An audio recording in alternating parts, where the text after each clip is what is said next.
Hello and welcome, it's Chris from Christopher Holt Training and welcome to this week's tutorial where we're going to be talking about shoulder stability. I've broken this up into two parts. The first part is a relatively straightforward part where we're just going to talk about the current method for stabilising the shoulder joint. We're hopefully going to start to dispel that myth, or we're going to look at some inconsistencies in the method that's currently used, and then in part two I'm going to talk more about the method that I use and the reasons that I use it to be able to stabilize someone's shoulder. But before we get into that, I just quickly want to mention, please subscribe to the YouTube channel.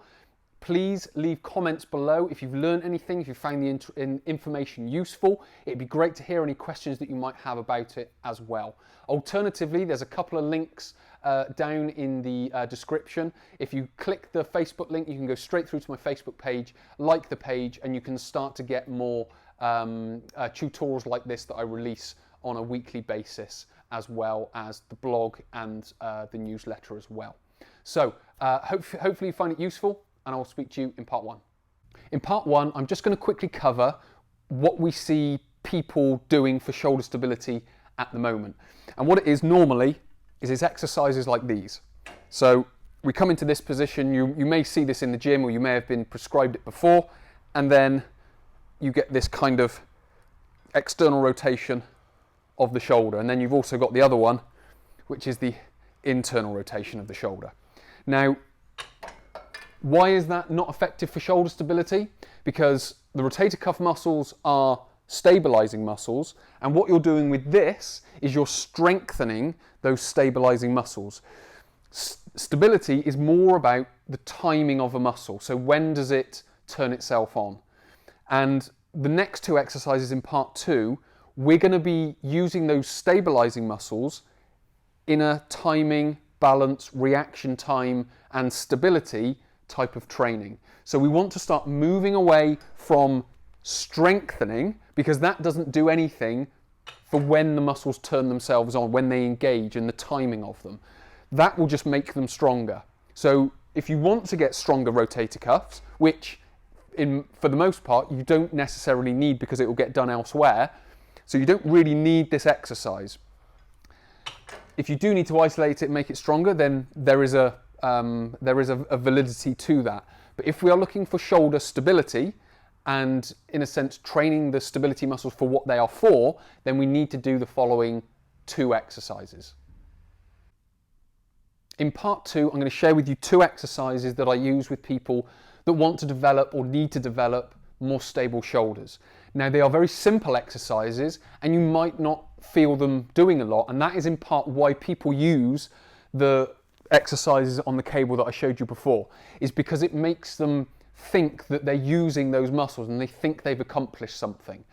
But what we're going to do is they're two very simple exercises, but they use the rotator cuffs for what they are designed for, which is to balance, stabilize, and turn on at the right time.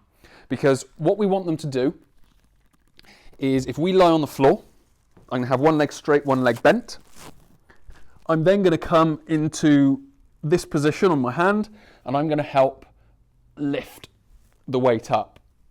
I'm then going to fix the shoulder down into the socket, and then I'm just going to hold, because what the kettlebell wants to do is, you'll see that it's not staying completely straight. So as the kettlebell goes that way, muscles engage it to pull it that way. As the kettlebell goes out, muscles engage to pull it back. As it comes back, it engages to pull it and keep it centered. So all these rotator cuff muscles are doing are trying to keep this weight centered. If your shoulder is unstable, you'll be wobbling all over the place. But what we want is to be able to keep it nice and centered. So this is the most simple place to start, is just putting a weight into this position and holding. Obviously you engage the core and hold, you engage the shoulder by pushing it down, and you just hold this position. Now the goal is to keep it centered. Then we lower it back down and set it on the floor.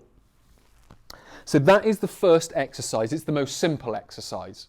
So if you do find that your shoulder is very unstable, you would use a light weight and you would just lift and hold. Obviously, the more stable it becomes, you can start to increase the time that you're holding it, and you can start to increase the weight that you're using as well. When you get up to a sensible weight that you're using and a sensible time frame, which might be 20 seconds, 30 seconds, obviously weight will be dependent on the person, but what you'd be looking for is to make it even. So let's just say your right shoulder is the unstable one, your left shoulder is the stable one. And let's say you can hold that for 30 seconds with a 16 kilo kettlebell. You would want to make your right shoulder the same as your left, if that makes sense. You're looking for symmetry. You're not necessarily looking for out and out strength.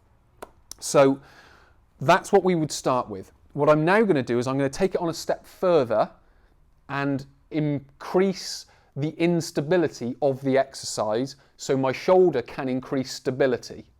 So what we're going to do is, again, we're going to use a kettlebell, and you can only really use it with kettlebells simply because of where the weight is positioned as opposed to the handle.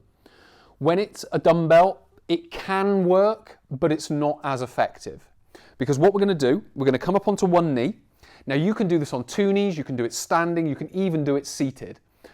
I like to do it on one knee simply because it allows me to maintain posture, but also use the hip on this side of the body as well.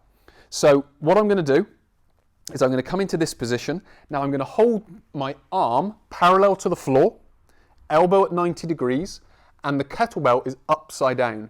Because again, this now could be very unstable.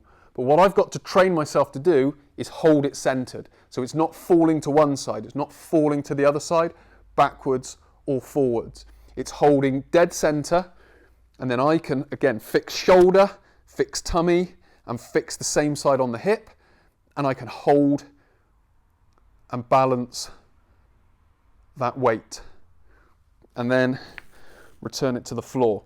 Now again, start with a light weight. So if you get up to a relatively heavy weight on that and you're starting to see symmetry between both shoulders, come up onto this exercise. Hold a kettlebell upside down.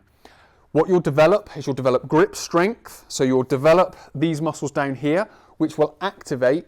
The better your grip strength, the better your shoulder will activate.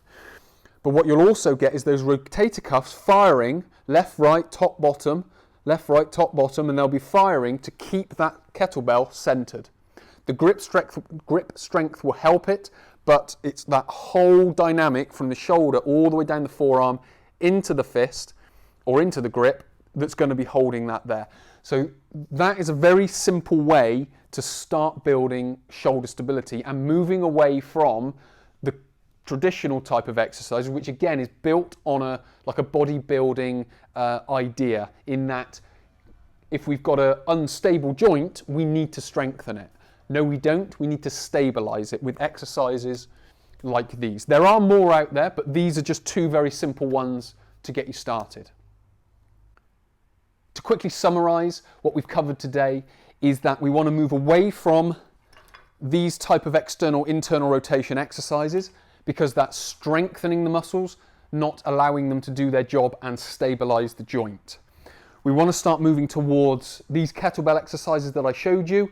So we're lying down, keeping the kettlebell centered, because that's going to allow the muscles to time and keep the arm nice and centered to keep the kettlebell centered, which is then working the stability of the joint. Once you've started to see symmetry between right and left, or left and right, depending on which is more stable or unstable, you can then move on to that half kneeling position with the arm parallel with the floor, forearm vertical, and then grip strength with the kettlebell upside down, because then you're going to make it even more unstable, which is going to cause the arm to want to be more stable. So as that starts to center itself, so like the one before, it will start off wobbly, and then we want to gradually make it more centered and more stable. That then is then stabilizing your shoulder. So hopefully that's been helpful. Hopefully you've gained a bit from it. So many thanks for watching. My name is Chris. I will speak to you in the next tutorial.